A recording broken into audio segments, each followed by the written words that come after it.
The night was colder than usual in Willow Creek, a small town tucked between pine forests and the rolling Appalachian foothills. Daniel Harper had just returned from a long shift at the firehouse. The warm glow of his two-story home welcomed him, the porch light flickering against the mist settling in. He pushed open the front door and expected the familiar scent of his wife Emily's lavender candles. But the air felt different that night. Thicker. Almost charged. Emily was upstairs, and Daniel could hear the faint creak of footsteps overhead.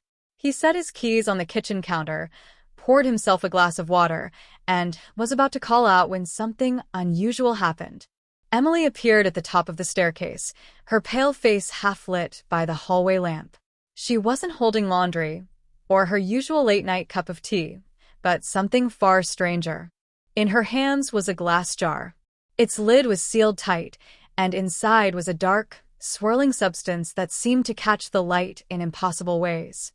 For a moment, Daniel thought it was just dirt or ash. But when Emily stepped closer, descending each stair carefully, he saw something move inside the jar. Something alive. "Emily," Daniel asked cautiously, his voice low and measured. "What is that?" She didn't answer immediately. Her eyes were fixed on the jar as though it demanded her entire focus. When she finally looked at him, her expression sent a chill straight down his spine. "I found it," she whispered. "In the attic." Daniel frowned. They had lived in this house for 3 years, a charming Victorian they'd bought after their wedding. The attic was dusty, filled with boxes left behind by the previous owners, but nothing worth keeping. Or so he thought. "What do you mean you found it?" Daniel asked, stepping toward her. Emily reached the bottom step and placed the jar gently on the coffee table in the living room, as though afraid it might shatter. Inside, the shadowy substance shifted again. And this time, Daniel heard something, a faint scratching against the glass. "I went up there because I kept hearing noises," Emily explained, her voice trembling. "Like footsteps. I thought it was mice, but then I saw this box shoved behind the old trunk. When I opened it, this jar was just waiting." Daniel crouched beside the table, studying it closely. The glass was old, clouded with tiny imperfections, but the thing inside was unmistakably moving. Not in a natural, animal-like way, but in jerks and pulses, like smoke trapped in a storm. "Emily, we should call someone," Daniel said. "Maybe a historian or, I don't know, a scientist." Emily shook her head. "No. You don't understand. This feels wrong. I don't think this is something people are supposed to see." The unease in her voice unsettled him more than the jar itself. Emily wasn't one to dramatize.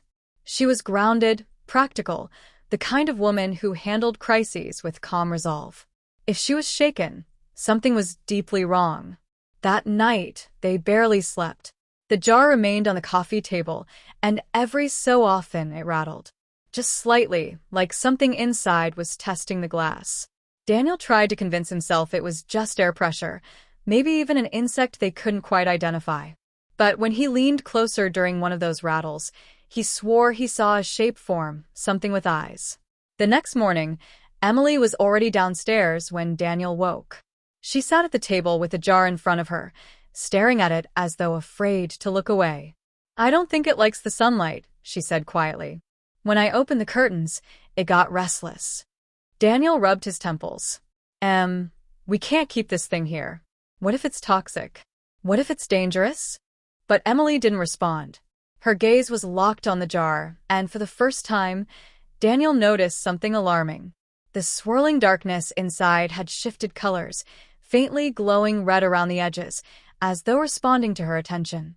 That day, Daniel took the jar to the shed, locking it inside a metal cabinet. He told Emily it was for their safety, that they needed distance. But by evening, he found her in the shed, the cabinet door wide open, the jar in her hands again. "I can hear it," she said. Her eyes looked distant, unfocused. "It's not just noise. It's words. It's whispering." Daniel's stomach twisted. He grabbed the jar from her and slammed the cabinet shut. "You need rest," he insisted. "This thing is messing with you. We're calling someone tomorrow. A priest, a professor, I don't care who. We're not dealing with this alone." But as the week wore on, It became clear they weren't dealing with it at all. The jar began to move on its own, rattling across the table when left unattended. Their dog, Max, barked at it relentlessly until one night he refused to enter the living room altogether.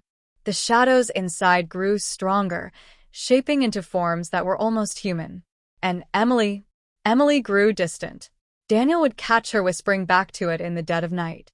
Sometimes, he'd wake to find her standing over the jar, her hand hovering just above the lid. "Emily," he begged one night, pulling her away, "you can't listen to it. You don't know what it wants." But her expression frightened him more than the jar itself. She looked at him with pity. "It's not dangerous, Daniel," she murmured. "It's lonely." From that point on, nothing in their home was the same.